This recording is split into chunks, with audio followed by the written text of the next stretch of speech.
शंकर जी के जो पुत्र हैं गणेश जी, उनका जन्म कैसे हुआ, कौन है वो, किसके अवतार हैं, उनका कटा हुआ सर कहाँ चला गया, किसने काटा, क्यों काटा।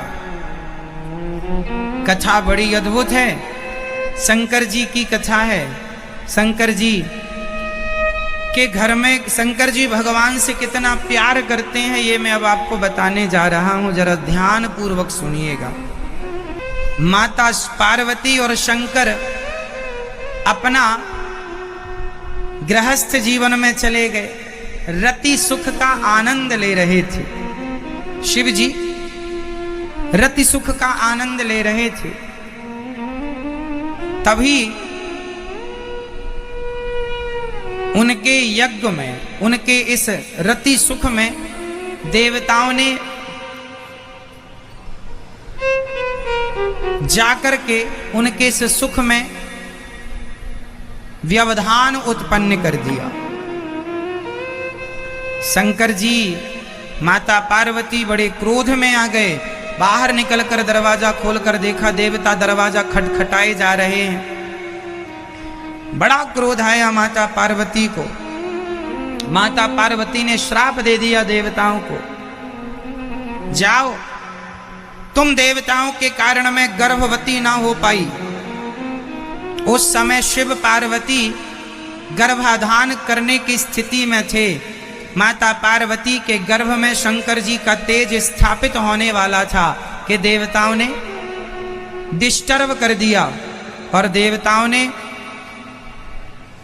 जब ये अपराध किया तो माता पार्वती ने श्राप दे दिया, जाओ देवताओं, जैसे मैं गर्भवती ना हो पाई, आज के बाद तुम देवताओं की कोई पत्नी आज के बाद कोई संतानों को जन्म नहीं देगी, तुम्हारे अंदर संतान उत्पन्न करने की क्षमता नष्ट हो जाएगी। तब से देवताओं के कोई बच्चे नहीं होते। आपको पता है, देवताओं की जो देवांगनाएं होती हैं वो सदा ही बांझ होती हैं, उनके कोई संतान नहीं होती कभी। श्राप है ये माता पार्वती का। जो पहले तक हो चुके थे, जैसे देवताओं, इंद्र का बेटा जयंत पहले हो चुका था, जिनके जितने हो चुके उतना ही, उसके बाद फिर देवताओं की कोई संतान नहीं। इसलिए देवता 33 करोड़ के 33 करोड़ ही हैं, ना कम होते हैं ना ज्यादा होते हैं। संतान ही नहीं होती, उनकी माता पार्वती का श्राप हो गया। इसलिए देवताओं की पत्नियां कभी बच्चों को जन्म नहीं देती। इतना समझ में आ गया। अब शंकर जी बाहर आए। शंकर जी ने कहा, तुमने क्यों हमारा सुख बिगाड़ा, बताओ। देवताओं ने कहा, महाराज क्षमा करिए, तारकासुर बहुत सता रहा है। तारकासुर नाम का उस समय एक असुर था, बहुत सता रहा था। शंकर जी ने कहा, चिंता ना करो। अब माता पार्वती ने शंकर जी से हाथ जोड़ के कहा, हे भोलेनाथ, अब आप ही बताइए कि मैं आपकी पत्नी हूं, अब मैं मां कैसे बनूंगी, कब बनूंगी, मुझे बताइए। तब शंकर जी ने कहा, 1 साल तक तुम कठिन एक यज्ञ करो, एक व्रत करो, उस व्रत को करने के बाद तुम पुनः मां बन पाओगी। वो नियम शंकर जी ने बताया।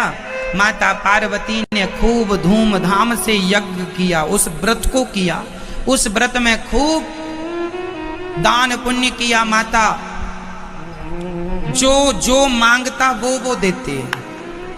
तो एक उसी यज्ञ में सनकादिक आ गए, सनक, सनंदन, सनातन, सनत कुमार। इन चारों ने, माता पार्वती ने भोजन कराया, ब्राह्मणों को, संतों को, साधुओं, सबको पिलाती थी माता जी। तो सनकादियों को भोजन कराया। तो सनकादियों से माता पार्वती ने कहा कि आप हमसे कोई वरदान, सनकादियों से माता पार्वती ने कहा कि हमने भोजन कराया है, आप हमसे दक्षिणा मांगी। सनकादियों ने कहा, जो मांगेंगे दोगी माता, जरूर देंगे। तो सनकादियों ने कहा, हमें दक्षिणा में शंकर जी